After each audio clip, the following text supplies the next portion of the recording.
Is that it? Okay. I get to introduce Matthias, and this is really thrilling for me.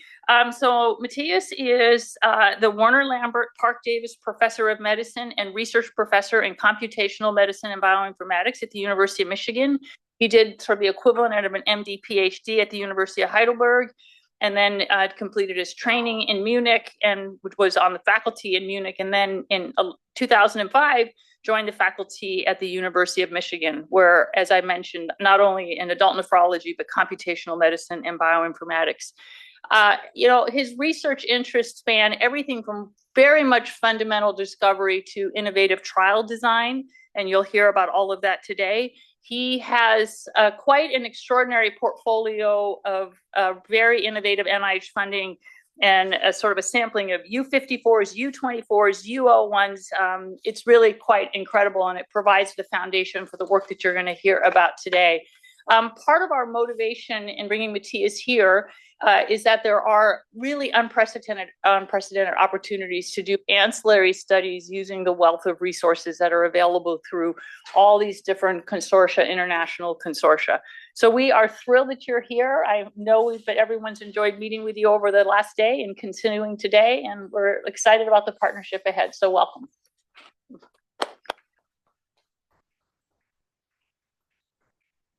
Mary, thanks so much, and really thank you for having me here and introducing some of the concepts we are developing really together. And Rich Lafayette has been a partner in crime for 17 years now, so a lot of what you hear has been inspired by interactions over nearly a couple of decades. And it is a truly remarkable time in nephrology, as we finally are seeing, after no innovation for a quarter of a century, really new drugs coming into our field very rapidly. And I will hopefully show you why that is, what research substrate is available, and why Rich could present one of the landmark paper at our American Society Kidney Week at the open plenary that he rightfully claimed, which was confirmed by the invited plenary speaker after Rich, that yes, we can cure kidney disease, at least for some patients, and hopefully, if we do our job well, for most patients. And that's why this is a fantastic time for philanthropic support, because we have built a lot of research substrate, and with strategic seed funding, really transformative events can happen. It's also exciting for the non-nephrologists in the audience, because I hope we will show you that we have really, really cool data sets, resources, and capabilities available in an organ which has unprecedented complexity in its function, physiologically and structurally, and obviously the significant unmet need. Here are my disclosures. We work together really with networks, both in the public and private sector around the world, and will continue to do so. So why kidney? I know there might be a few non-nephrologists in the audience, so I would love to give you a quick introduction, what often is underestimated. Kidney disease is often referred to as a silent killer. It's 10 to 15% of adults in the US have kidney disease. So that's 12 people in this room. We have 4 times excess morbidity and mortality in Blacks and Hispanics. So it's a disease of the underserved.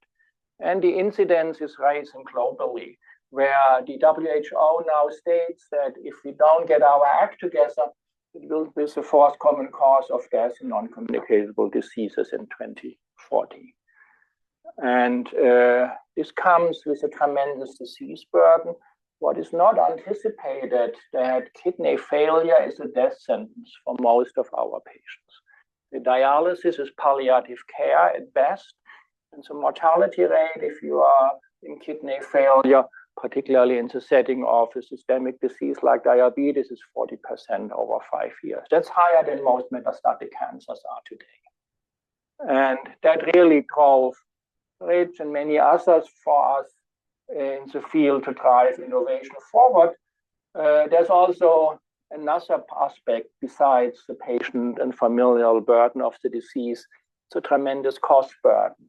I don't think many of you in the non-nephrology field will recognize that a quarter of our Medicare funding goes to kidney disease. It's actually more than 1% of the federal United States budget, which is spent on that disease only. And that clearly is not reflected in the investment in research activities up to recently.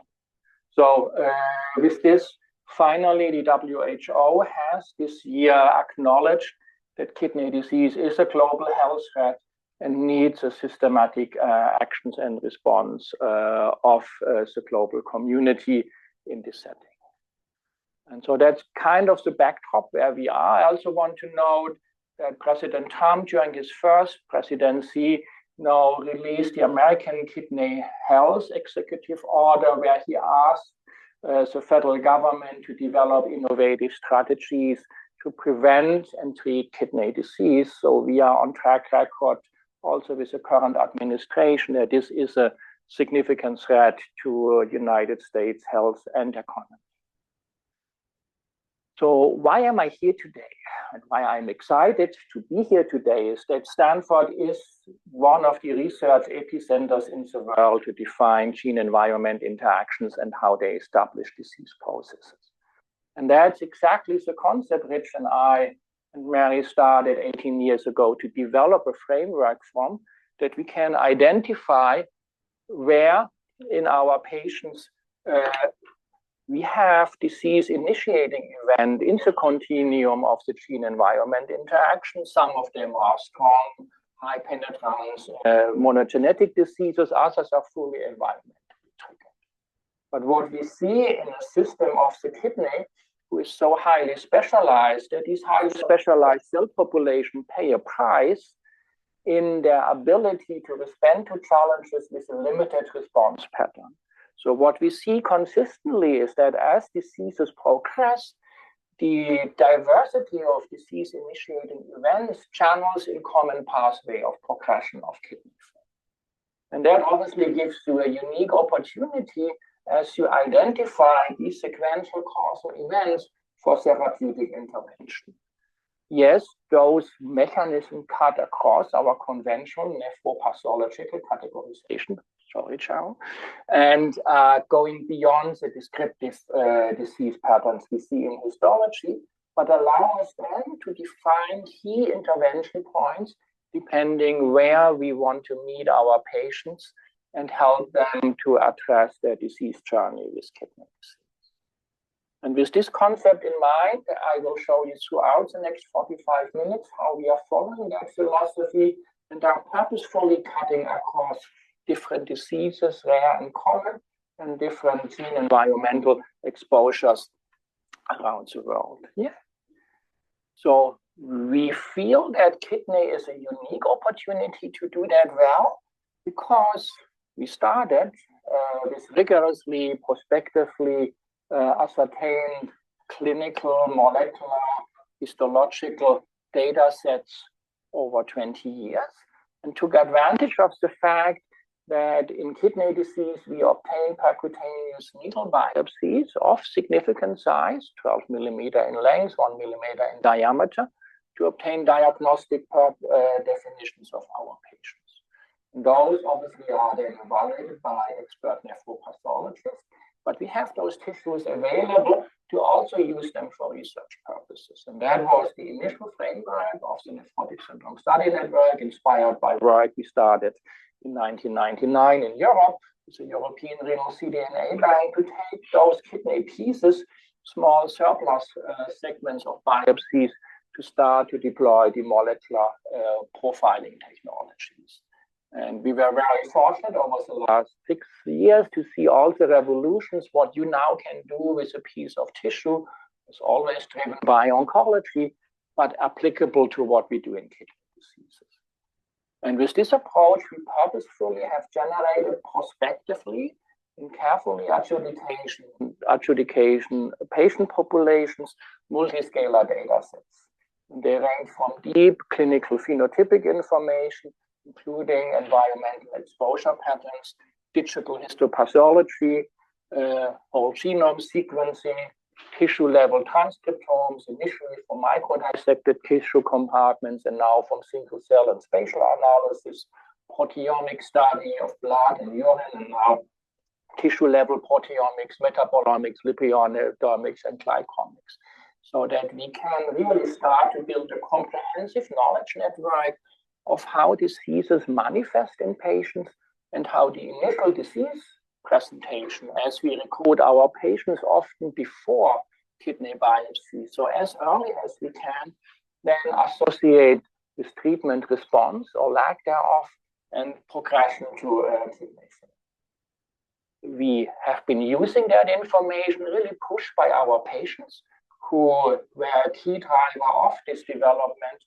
to not only observe how their kidney fail and how they succumb to the disease, but rather identify on an individual patient level where a patient is. In these highly heterogeneous diseases, obviously, it can be very impactful to identify which patients have a B-cell activation signature, which, as Rich presented, can be effectively reversed by atacicept in a clinical trial, versus other patients might drive their disease progression with a monogenetic calcium channel activation disorder, where B-cell inhibitor is not impactful. They present with the same histological picture chart, we will not be able to differentiate. Yeah.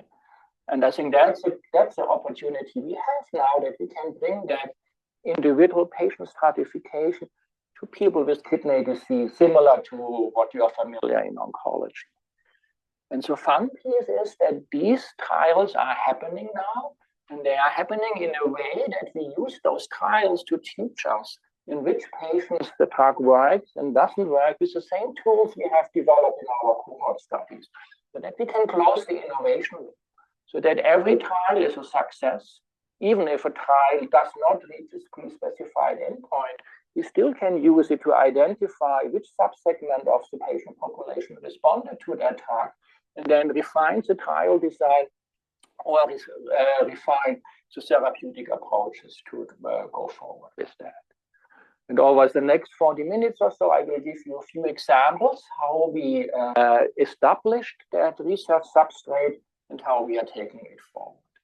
But before I get started, I really want to stress here that this is team science par excellence, and that I'm really representing many hundreds of scientists who committed a good part of their life to build these research frameworks up. And as I mentioned, we started in Europe with the ERCD 26 years ago, and then initiated Neptune C probe and QGN 15 to 10 years ago, and have now supercharged this strategic investment from NIDDK with the Kidney Precision Medicine Project, so that we took those observations from rarer kidney diseases now to the common kidney disease of AKI and CKD. And in parallel, built out multiple public-private partnerships here in the US and in Europe to bring our industry colleagues into the fray, into early mapping of the disease processes, so that we can transcend the valley of death of drug development very effectively. We have been very fortunate that with the investment in Michigan, we were able to build the Michigan Kidney Translational Medicine Centers, really populating each step of their translational pipeline. So that, yes, we do large-scale data generation, yes, we do data integration, but I also have a software development group of 7 dedicated software engineers whose main task is to make the knowledge, the data we are generating, accessible to a diverse user community, and then obviously also make sure that the knowledge can be effectively integrated in drug development, and as our drugs are successful, also help to identify the disease burden and where to meet with them. So I would love to show you in the presentation initially how we map the molecular landscape of kidney disease, how we use that to redefine kidney disease in molecular terms, how we are bringing these molecular insights to patients into clinical trials, and how then we learn from clinical trials where to move next. As I mentioned, the Kidney Precision Medicine Project is currently the largest effort from NIDDK in the kidney space. The goal of KPMP is to establish a way to ethically obtain research biopsies from patients who would not undergo clinically indicated biopsies, closing the gap in AKI and CKD, as in Neptune and QTN, we already had rich knowledge environment for glomerular diseases. To use then this information to define mechanistically disease subgroups, endophenotypes, to identify cells and pathways responsible for that, and then make that shareable. And the workflow really follows the workflow we have established initially with the ERCB in Europe, and then with Neptune, CPOP, and QTN for rarer glomerular diseases, to have centers of excellence bring patients in highly standardized manners, to ascertain tissue samples data in a central repository, to have performance sites of excellence to generate the data in a distributed manner across the US, actually across the world, bring data back and then share. What is really important, and I want to stress that really as the overarching theme of all what we have been doing since the initiation of these networks, that those are patient participant-driven activities. In Neptune and KPMP, the protocols are developed with guidance and leaderships from our patients.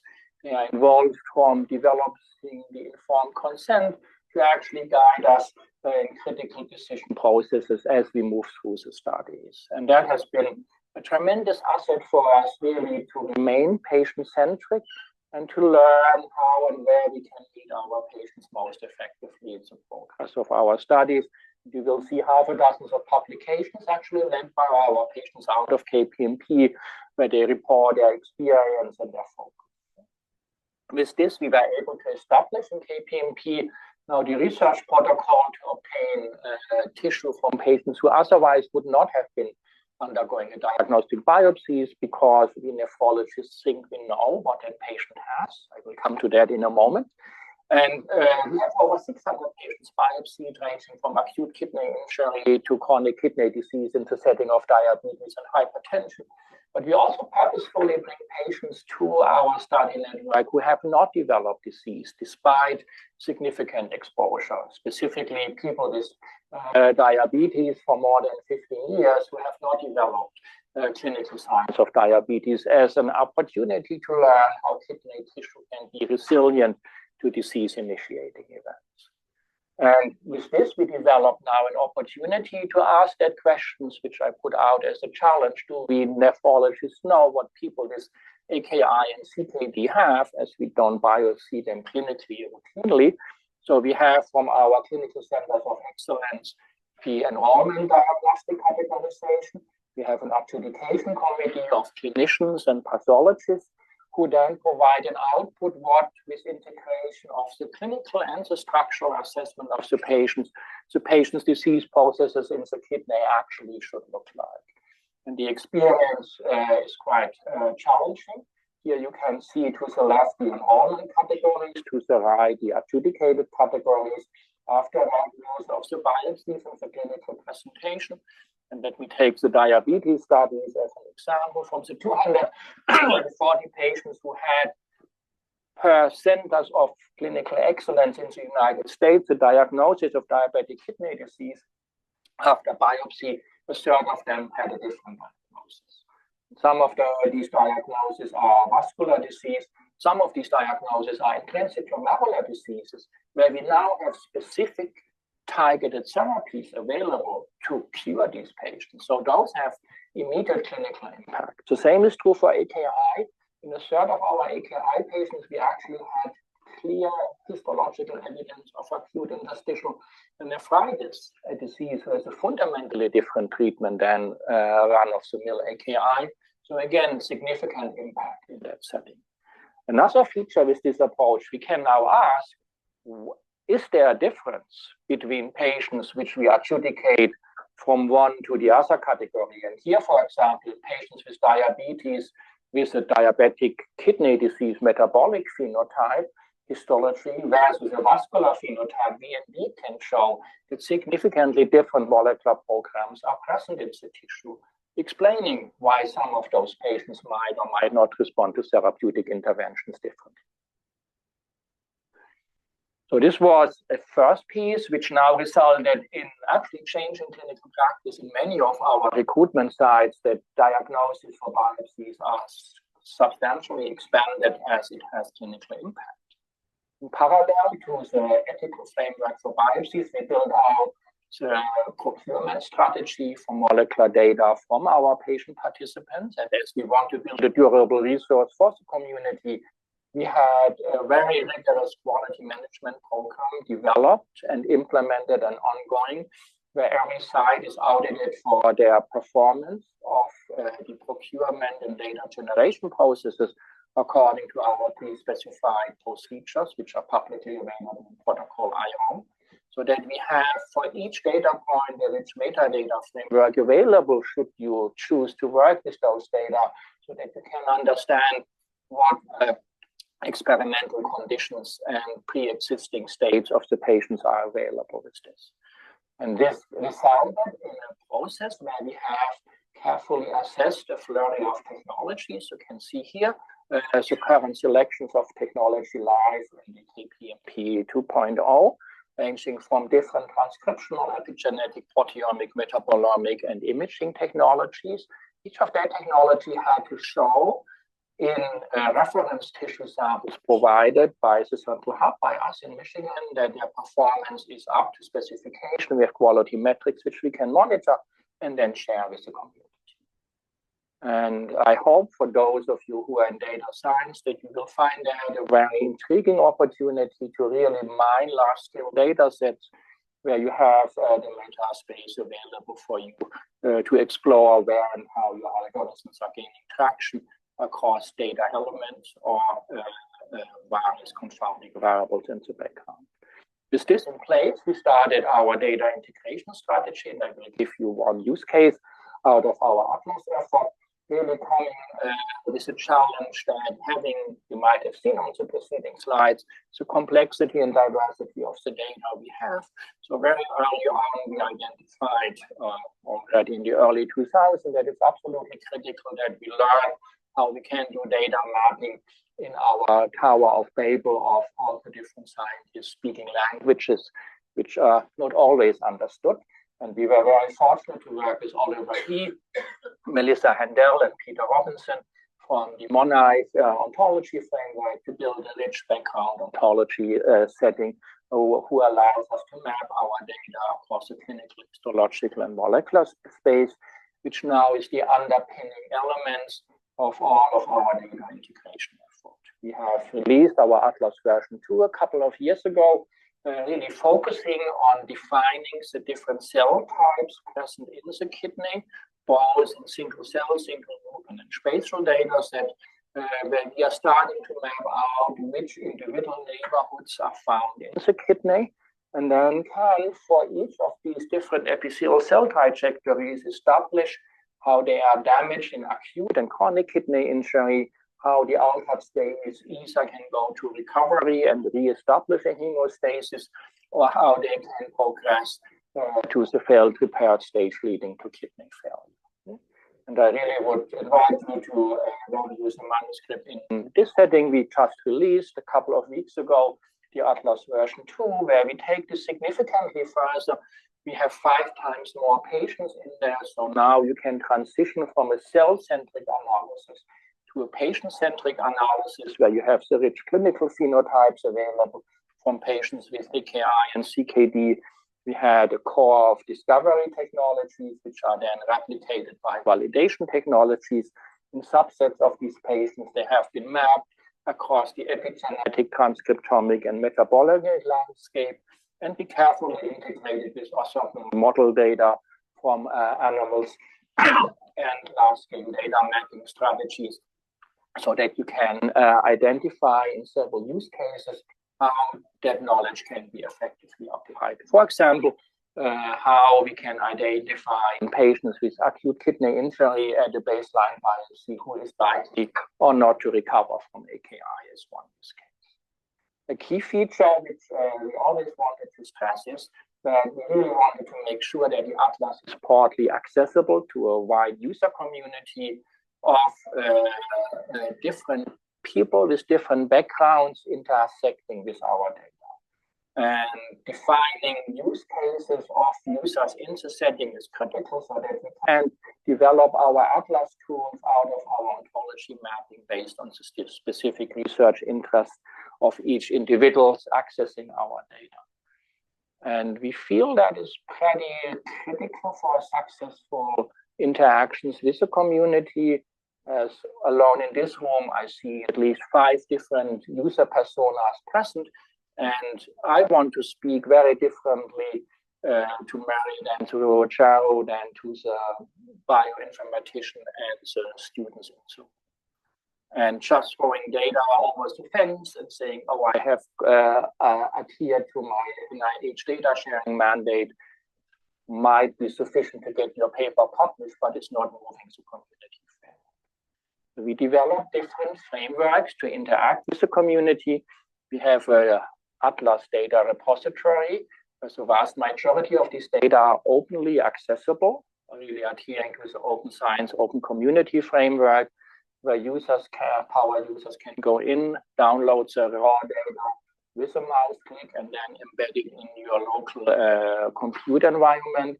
Only if identifiable data points are present in the data set, we ask for a data use agreement simply to attest that you will not re-identify study participants. We then have an Atlas Explorer tool where we allow the clinician scientists and molecular biologists without specific bioinformatic expertise to effectively interact with the data.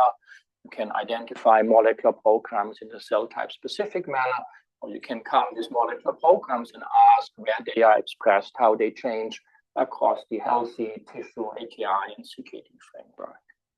With the revolution of spatially resolved analysis, we have stood up an Atlas Spatial Viewer together with Lee Scalenberg from Harvard in the Vitesse environment, where we now can display our structural information using conventional histology stain, but also spatial transcriptomics, metabolomics, lipidomics, and proteomics, adding really a fundamental novel dimension to the data sets in defining which cell interact in which state with which molecular programs. And then finally, for the intermediate power user who wants to build their own cohort, define their own patient subpopulation, and then ask in patients with CKD in the setting of diabetes, with a proteinuria over 1.5 gram and the GFR below 60, which transcripts are activated if a patient has or doesn't have a RAS inhibition.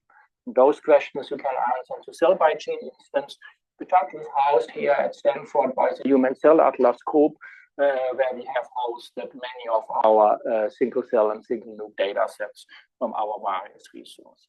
So please have a look. Hopefully those resources are compelling for you to find relevant elements.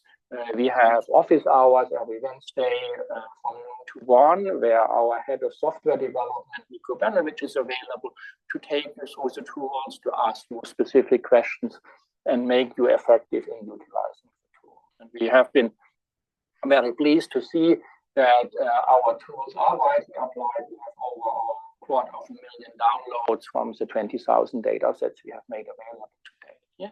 If you're interested to work with KPMP, I have shown you the public data sets. Our cohort studies are ready for business. If you have a specific assay, specific profiling technology where you would like to interact with blood, urine, tissue, please let us know. We have effective ways to share them with you, but please also understand that our open science community will expect that you return your data upon generation and completion of quality control, following the same philosophy as for the rest of the consorts. Well, I hope I've given you a flavor where open science and kidney disease is today and the unique opportunities we can bring forward is having access from acute and chronic non-neoplastic diseases in a complex tissue as the kidney. I would love to give you a few examples how we now can deploy that. The first example is from our remotely competitive consortium. That's a consortium of 4 large pharma companies who work together with us in an open data space to develop data mining tools to drive drug discovery processes forward in the kidney. And one of the key features early on in the first year of the network, which which now is around for a decade or so, we asked the question, can we go beyond what is a syndromic disease definition of chronic kidney disease? Can we use our patients in a diverse CKD cohort to use a specific molecular profiles, the transcriptional signatures of microdissected tissue compartments, to group patients together in a more meaningful molecular manner? And that study, led by Anna Restisenko from AstraZeneca and Vichy Naya from our center, started out initially in collapsing the whole transcriptional space into 900 beta genes representing the genome-wide expression profiles, which now allows you to display around mountains and valleys of gene expression levels in individual patients. And with this graphical display, it's obvious that some patients appear to have similar expression patterns here with IgA nephropathy, versus others are quite different. And the intuition behind that is, can we now sort our patients based on their expression profiles, irrespectively of what histological labels we are giving to the individuals in a meaningful manner? And we used, at that time, self-organizing maps as topical mapping projections of the high-dimensional data patterns we have, and identify that 4 principal components were dominantly extractable and most differentiated in our existing data set, which we color-coded gold, blue, brown, and olive. And if you look where these were deployed out of our existing data framework, then we could see that they actually added significant additional knowledge beyond our CKD stage classification. As you can see that, yes, there is some enrichment of some of the molecular stages to the severity of the kidney disease, but each stage contributes to each severity stage across the different domains, arguing that, yes, the molecular information is adding significant information in addition to the histological severity stratification and clinical approaches. We also can see that each histology contributes to each of the molecular classification, again, arguing for cross-cutting disease mechanisms being present in chronic kidney disease. With this setting, we then were challenged actually by a research network led by Howard Trachman in a pre-competitive framework with the FDA, if this approach could be utilized to extend findings from adult patients into pediatric patients, with the rationale behind it, if we can show that molecular mechanisms are present as a continuum, that studies in adult patients can be extended into pediatric patients without additional efficacy trial and primarily focused toxicity studies. And that study just got funding from the National Kidney Foundation, which we are now pursuing that concept. And in the pilot study, we can show that in pediatric patient populations, we can actually map the transcriptional state in patients with glomerular disease. That is, in the same concepts as we can see in the adult population, both in the tubulointerstitial and the glomerular framework.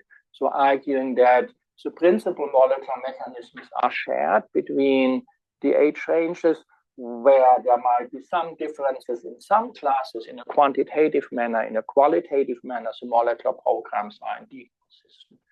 We are starting to map that out now in the framework that we not only can understand what are the underlying molecular processes, but that we have external replication cohorts validated in Europe and in Southeast Asia. And we have identified non-invasive surrogates of these intrarenal states so that we can extend it to cohorts who did not obtain tissue for profiling, but have blood or urine samples of biomarkers. I hope that was one example how you can transition from a descriptive stratification to a more mechanistically embedded approach.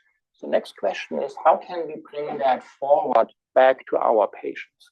Is it possible to leverage that information to help patients decide where they should go with treatment options in their disease journey? And that was the foundational concept of the Nephrotic Syndrome Study Network, a network initiated by NephCure Kidney International, a patient interest group with support from the Halpin Membranous and the Alport Syndrome Foundation, and supported over the last 17 years from NIH and the Rare Disease Clinical Research Network. We really are bringing together in Neptune 32 centers of excellence across the United States and Canada, really with the goal to initially establish a clinical phenotype histological profile of patients with glomerular diseases in a highly standardized manner, capturing pediatric and adult presentation and age ranges of the diseases as a research background to facilitate research studies in patients with glomerular disease. And to use that information, similar to what I have shown you for CKD, to define underlying molecular programs in these diseases and link them back to their disease presentation and their long-term outcome. And then most importantly, use that information to inform patients and trialists which patient would be the best match for which trial, meaning following the precision medicine concept, which we postulated is an addressable goal in nephrotic syndrome 17 years ago. We have been busy over that time. Our data coordinating center, led by Laura Mariani and Abby Smith, really have obtained comprehensive data from 937 patients who have been followed in long-term follow-up across our core diseases. And you can see we purposefully have a mix of different glomerular diseases as we recruit in the study before the first biopsy, which in these diseases is a diagnostic biopsy. So we capture the disease process as early as possible. Half of our patients are in the pediatric age range. 2/3 of our research activities in the pediatric age range from pediatric researchers, Rich Lafayette, and we just discussed that our pediatric nephrologists really have been a driving force behind the network because the disease burden is so devastating in kids with nephrotic syndrome. And we were very successful and strategic in bringing patients where the disease burden is, meaning minority population, inner city populations, to our trial frameworks. This is hard. It's hard to recruit, harder to retain those patients. But we feel strongly that we have to do that because that's where our unmet need is. And learning how and where we fill those patients is absolutely instrumental for us to make headways in this setting. Neptune purposefully was not to design to answer specific questions, but to be a research backbone, a platform to facilitate research in the study. And we have been quite successful with that, bringing different investigators from very diverse areas, from environmental air pollution exposure to whole genome sequencing, to proteomics and lipidomics, to digital pathology, to iPS-derived ex vivo kidney model systems of monogenetic diseases to the framework, and have over 260 studies now approved to leverage the framework in one way or the other, with the expectation that upon completion of the studies, the data are returned back into the common knowledge environment so that research is accelerated and facilitated for everybody. And we are very proud that nearly half of these investigations are not initiated by the core scientists in the network, but come from the global research community, thereby documenting that we really are open for diverse ideas and concepts to come to our study. One recent addition I want to show you, that paper we just put up in medRxiv a couple of months ago, is our ocean. Sorry, Phil loves to place with those names of the Neptune atlas, where we released 1 million nuclei for public data exploration, using again a cell by gene instance I have shown you before, where now the user community can go in, can define different disease states, different cells of interest, and establish which molecular programs are activated at which cell states compared between the different glomerular diseases. As the link is live, I hope it was earlier this morning, if you take a screenshot here. And again, we are very happy to give you a tutorial every Wednesday in our office hours to make you familiar how you can integrate these type of insights in your ongoing research projects.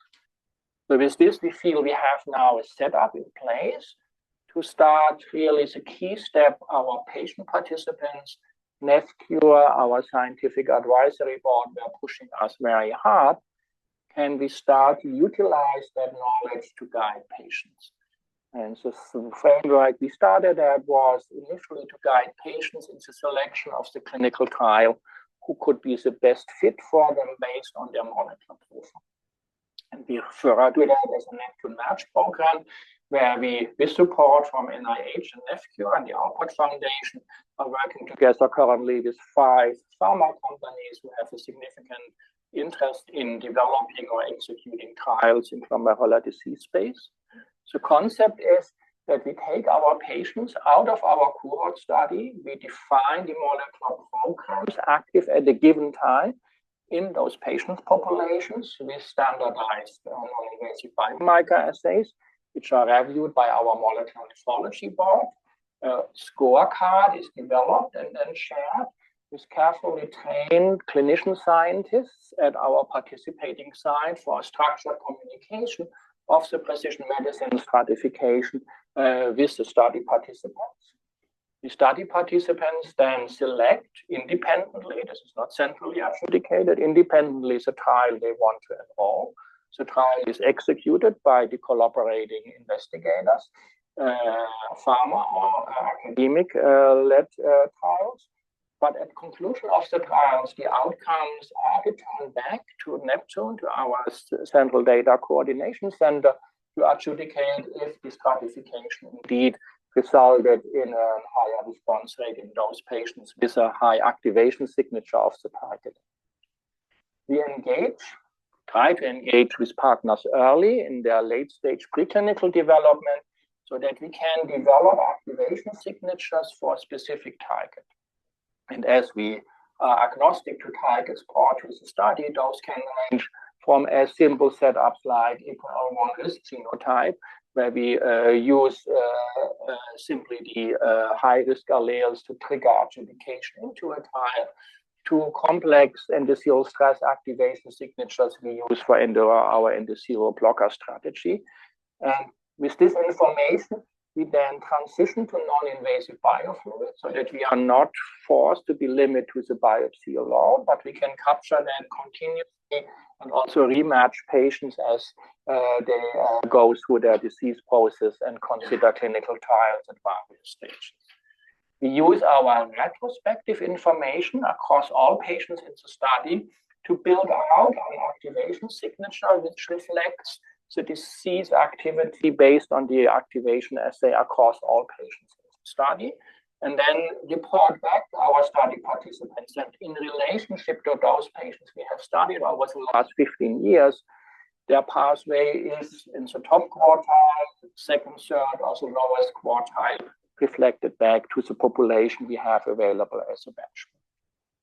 We currently have completed 3 of these studies and reported a couple of them at ASN a couple of weeks ago, and we can see that we currently have 4 studies open and more to come in our field. And I want to give you one example, which we actually reported a couple of weeks ago at the Kidney Week of a TRPC6 inhibitor in FSGS. This, as we feel, is a nice use case also for a genetically inclined audience, as I think we have here today, is that we learned early on, 15 years, 12 years ago, that TRPC6 gain of function gene variant leads to familial autosomal dominant late onset FSGS, and therefore establishes an ideal drug developmental target, as calcium channels obviously can be effectively targeted by small molecular inhibitors. And Boehringer Ingelheim established a drug discovery program in that space quite successfully. And the question then was, which they proposed to the Neptune network, in addition to the monogenetic gene variant of TRPC6 activation, could this calcium channel also play a role in non-familial FSGS? So we took to work Sean Eddy from the Bioinformatics core facility in Neptune, established the regulatory landscape around TRPC6 using guilt by proximity co-regulation networks in our existing glomerular and tubular interstitial data set, but also publicly available frameworks around non-TRPC6 function and established out of the European and North American cohort candidates for TRPC6 co-regulation, which we have captured in our tissue banks. In parallel, we used our iPSC-derived human kidney organoid platforms in Neptune to expose those organoids who have a high degree of podocyte differentiation to the TRPC6 inhibitors, and then develop an organoid response signature. Murine model systems do not recapitulate that disease sufficiently enough, so we had to rely on the organoid platform for those studies. And we were very excited to see that those cells who responded to the inhibitors were also the cells who express the channel and also express the channel in the in vivo setting. So we could actually converge those two data sets together to identify an overlapping signal. And that allowed us to identify two specific urinary biomarker, urinary CTGF and urinary nephrin, which then went to carefully rigorous quality control in our biomarker core facility in Neptune, so that we have a non-invasive scalable ELISA assay available. We could actually show that urinary CTGF is not only linked to TRPC6 activation, but is also an outcome predictor of our patients with minimal change membranous and FSGS, adding additional credence to this molecule. This information also helped to convince Boehringer Ingelheim to take the TRPC6 inhibitor into a phase 2 trial, which we reported out at ASN 10 days ago. In this trial of people with primary FSGS or patients with a known TRPC6 gene variant in a dose escalation study, the trial could show that compared to placebo, we saw with increasing doses of the TRPC6 inhibitors a significant reduction of proteinuria of 35% versus 7% in the placebo-treated patients. And if we use a threshold of UPCR below 1 gram, which we proposed in the Parasol network as a registration endpoint for proteinuric diseases, you can see a significant higher rate of responders in the TRPC6 channel inhibited patients versus the placebo patients. Interestingly, in those patients with a familial variant, the 4 patients responded to the TRPC6 inhibitor with a reduction of proteinuria from more than 25%, but none of the 3 familial patients who got the placebo showed a proteinuria response, really validating also the genetic concept. So with this, we reported for the first time in our field a cell-targeted therapy to establish effective calcium signaling physiology, which allows the podocytes to adhere more effectively to the filtration barrier, retain proteinuria at an adequate level, and preserve kidney functions. With this approach, we now can also ask the question, how and where these activation signatures show up. Can we see in our patients are some individuals having 1, 2, or 3 or more of those pathways active? So arguing already towards a synergistic combination therapy, which certainly the clinician in the room feels strongly are needed to treat these patients effectively. And as you can see, based on our in silico modeling of our biomarker approaches, we indeed would argue that a significant part of the patients will require combination therapy to go forward, and approaches like the one we have shown you might be a rational way to develop these platforms. So this is where I hope I could show you in our chronic glomerular disease setting how we established a precision pipeline to at least test the hypotheses of targeting therapies in the clinical trial setting as a prelude, hopefully in the not too distant future, to bring similar approaches to patient care. What is really essential and had to be developed in parallel and is being developed as we speak is that we have to have an effective precision medicine recruitment tool in place in North America, and this is an effort led by Vimal Derabal and Howard Hoffman and coordinated by Haley Desmond out of Michigan, where we have now our regional centers of excellence like the one here in Stanford, bringing patients to the Neptune match framework.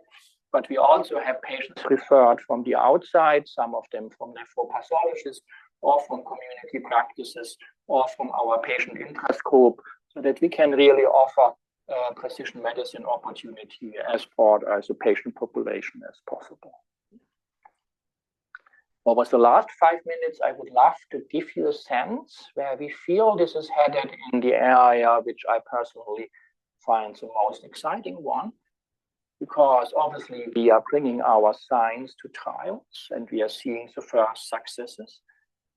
But the trials can also bring their input to our science. And this is a piece, particularly for the data modeler in the room, where I feel we can make a big leap forward. Because as of now, we have modeled disease processes effectively. We predict how the patient should respond, but we were not able to close that loop.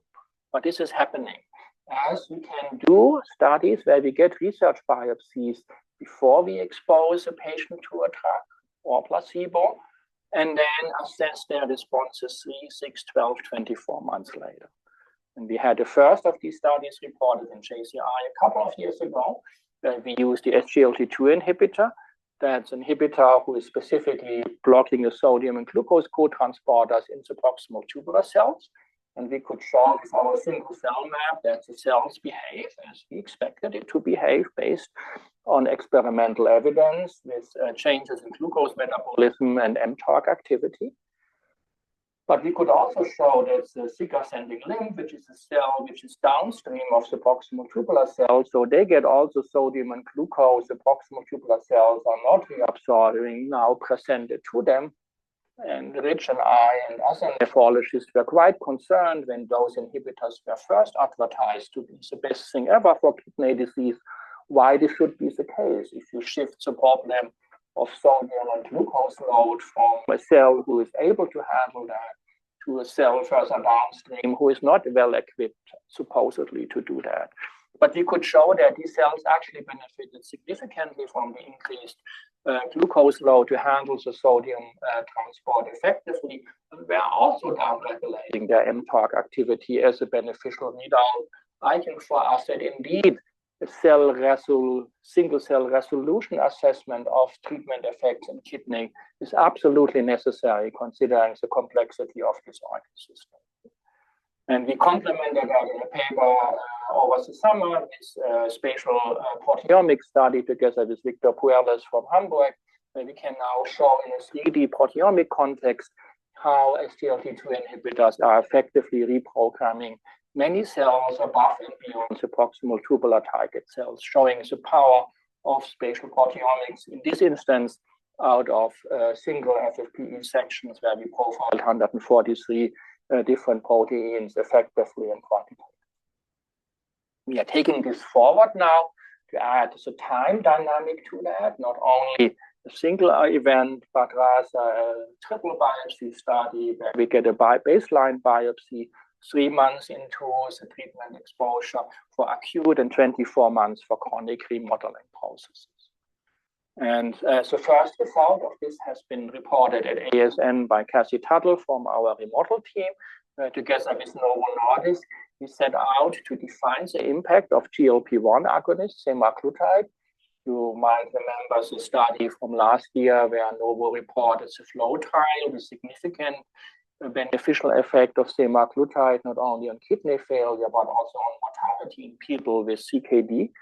Very remarkable survival benefit. And the remodel trial now uses sequential biosampling, functional MRIs over the course of the study, and entry and exit biopsy to define the impact GLP-1 agonists have on kidney. And we could show, as expected, that albuminuria is reduced with semaglutide and GFR is stabilizing over time. We also can show with the functional MRI that the renal hemodynamics are significantly changed to a more beneficial, a less stress phenotype with semaglutide. We could show in the research biopsies among 800,000 single nuclear studies that we see a significant reprogramming of the glomerular endothelial cells under semaglutide exposure as the most robustly regulated cell type, with some immune cells following forward. And in a spatial transcriptomic xenium-based study, we could show that while the endothelial cells remain numerically the same, we saw significantly less natural killer T cells in the semaglutide-exposed patients than in the placebo-controlled patients. And in a spatial picture, you can see here that endothelial cells show significant proximity to natural killer cells in the baseline biopsy, but after a year of semaglutide exposure, those cell types were significantly depressed, and we are currently establishing the cellular crosstalk present in this patient population. As one example, how in 22 patients with paired biopsy, structural information and molecular profile can significantly help us to identify where we are with our cell states.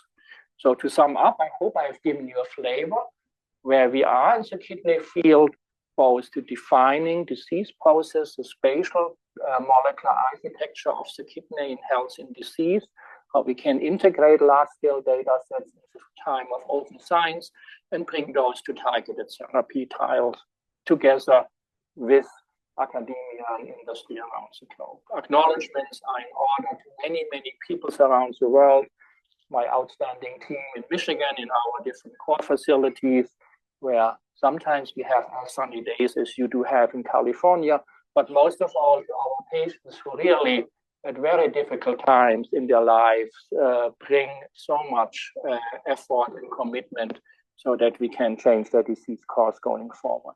Thanks so much for your attention.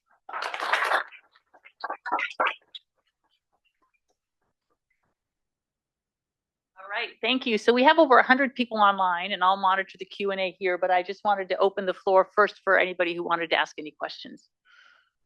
And I just have to say, this whole thing gave me chills. It hasn't been that long. Those of us in pediatric nephrology, when you remember for something like FSGS, you threw Cytoxan and steroids at them and hoped for the best. And it's just extraordinary to see what you've accomplished. So I welcome anybody up for any questions.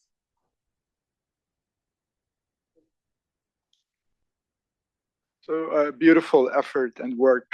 So are there plans to do genome sequencing patients in order to look for genetic variants that could associate with outcomes? Yeah, we have whole genome sequencing on everybody. We have established EP and splice QTLs. That work was presented at ASN. Our earliest studies, NephQTL is a website where we already have transcriptional maps, QTLs available for everybody to mine. It's very compelling. When we started Neptune, we expected to have the majority of our patients driven by a monogenetic disease, and that clearly is not the case. It's a small fraction, depending where and how you ascertain your patient population, between 6 and 12% as we recruit into community, so don't have a referral bias in our studies. It's 6.8% who have known monogenetic causes. A majority of those are collagen 4 variants. That excludes the APOL1 high-risk allele, which obviously is highly frequent in our patients of African descent with FSGS or nephrotic syndrome. Thank you for that wonderful talk. So I have a general question for you. I really enjoyed learning about the TRPC6 story. So, I think the idea of moving into a blood or urine-based biomarker rather than a tissue-based, translating this into something that's not as invasive is so important. You showed the example of urinary CTGF in TRPC6. My sense is that's actually a very generic biomarker. It's there in renal fibrosis and acute tubular injury. So I wondered, in your experience, how specific do you think we can get with any of these blood and protein-based biomarkers? It's not like we're going to use urinary CTGF to, attempt to treat people with the TRPC6 inhibitor, for example. So I always felt there can be a disconnect there, but you guys have done so much work in this space. So I was curious to hear your opinion. And so it's a combination. We have baseline response predictors, which are the clinical profile, and they do reasonably well ROC curves with a AUC of 0.74, 0.76 in that range. Adding CTGF push stats to the high 70s, adding urinary nephrin to 0.82 for you non-invasively predicting the intrarenal activation signature. Those activation signatures are not disease specific. That's exactly the point. This is where we always get the disconnect. TRPC6 activation, I do not believe, is something which is only seen in FSGS. What we cover with these non-invasive surrogates is an intrarenal cellular state which can be targeted by the interventions and can be, and we will have to show, and we expect the samples to be shipped to us, hopefully after Thanksgiving, to actually see how we performed.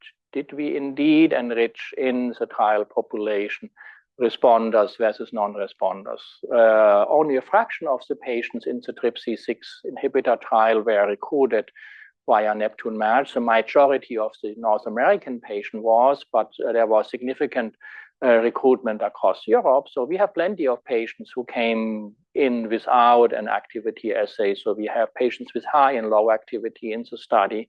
And that obviously is a litmus test to see if the activity signatures enriches for treatment responses. In the endothelin receptor blocker setting with sparsentan, we have the data in hand, and indeed our sparsentan activation signature measured non-invasively, again, with pretty broad molecules where you would not expect them to be very specific for molecular mechanism, was indeed able to enrich. The preceding program is copyrighted by the Board of Trustees of the Leland Stanford Junior University. Please visit us at med.stanford.edu.